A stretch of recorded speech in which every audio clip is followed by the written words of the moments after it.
Hello বন্ধুরা, Susmita style কিচেনে তোমাদের সবাইকে জানাই ওয়েলকাম। আজকে বানাচ্ছি মাছের ডিমের বড়া করে ঝোল। এই ডিমের বড়া ঝোল কিন্তু ভীষণ সুন্দর লাগে খেতে।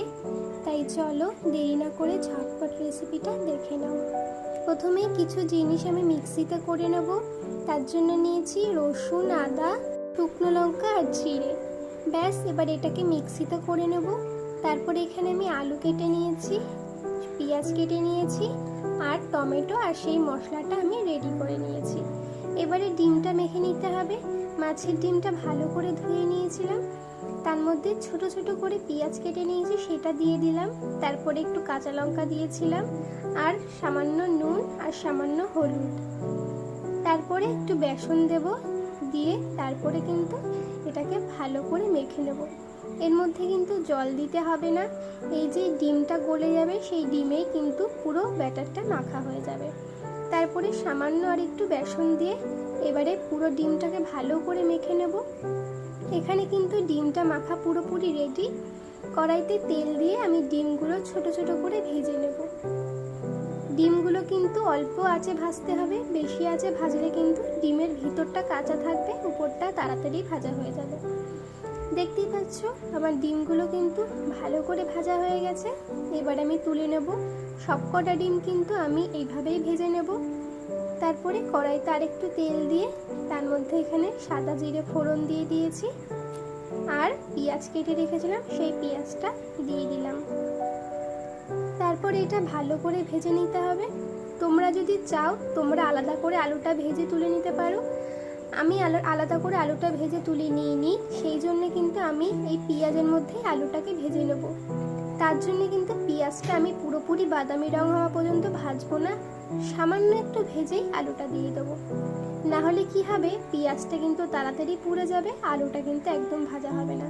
সেই জন্য পেঁয়াজটা কাঁচা থাকতে থাকতে আলুটা দিয়ে দিতে হবে। তাতে করে কি হবে, আলুটাও ভাজা হয়ে যাবে আর পেঁয়াজটাও কিন্তু ভাজা হয়ে যাবে। দেখতেই পাচ্ছ আলুও ভাজা হয়ে গেছে, পেঁয়াজও ভাজা হয়ে গেছে। তারপরে সেই মশলাটা রেখেছিলাম, সেই মশলাটা আমি এখানে দিয়ে দিলাম। সামান্য একটু জল, মিক্সিটা ধুয়ে সেই জলটা এর মধ্যে দিয়ে দিলাম। তারপরে এটা কিন্তু ভালো করে কষিয়ে নিতে হবে যতক্ষণ না পর্যন্ত তেল ছেড়ে আসছে। তোমরা একটা জিনিস লক্ষ্য রাখবে, মশলাটা যেন কড়াইয়ের তলাতে একদম লেগে না যায়, তাহলে কিন্তু পুড়ে যাবে। তাই কন্টিনিউ কিন্তু নাড়াতে হবে। ভালো করে মিশিয়ে নেওয়ার পরে আমি এখানে পরিমাণ মতো নুন, হলুদ আর সামান্য টেস্টটাকে ব্যালেন্স করার জন্য 1 চামচ চিনি দিয়েছি। তোমরা চাইলে চিনিটাকে স্কিপ করতে পারো। চিনিটা দিলে কিন্তু মিষ্টি হবে না, শুধু জাস্ট টেস্টটা ব্যালেন্স হবে। দেখতেই পাচ্ছ তেল ছেড়ে এসেছে। এবারে ভালো করে মিশিয়ে নেব। আলুটাও কিন্তু কষানোর সঙ্গে সঙ্গে সিদ্ধ হয়ে যাবে আর কষানোটাও হয়ে যাবে। তারপরে সামান্য একটু জল দেব, জল দিয়ে মিশিয়ে নেব। শুধু কষালে কিন্তু পুড়ে যাওয়ার চান্স থাকে, তাই যখন তেল ছেড়ে আসবে তারপরে সামান্য একটু জল দিয়ে দেবে, যাতে ভালো করে কষানোটা হয়। দেখতেই পাচ্ছ এখানে কষানো হয়ে গেছে। এবারে আমি জল দিয়ে দেবো।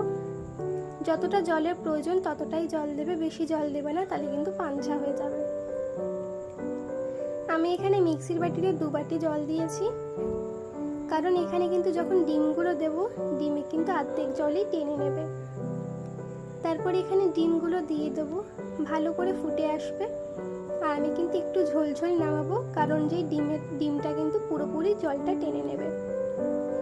এই রেসিপিটা একবার অবশ্য বাড়িতে বানিয়ে দেখো আর আমাকে জানিও কেমন লেগেছে। আর ভিডিওটা ভালো লাগলে একটা লাইক করে দিও।